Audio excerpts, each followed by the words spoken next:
Hey gang, Jesse over here at EC Auto Repair, Elk City, Oklahoma. So I have a question. Question is for you, and I was really hoping that you could help me out. But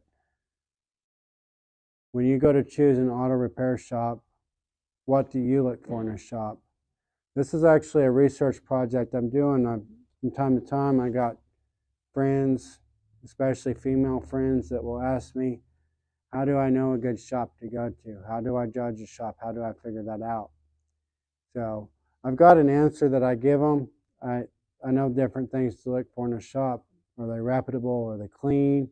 Do they have insurance? The different things. Do they warranty? Are their people nice? Are they friendly? Are they well put together? So on and so forth. But I'd like to ask you, what do you look for in a shop? What is important to you whenever you're choosing a place to get your vehicle serviced and whenever you're going to get it repaired? What is it that's important to you? What is it that we can do? Is free, is a nice waiting room, is that important? Is free beverages like water and coffee and different things like that?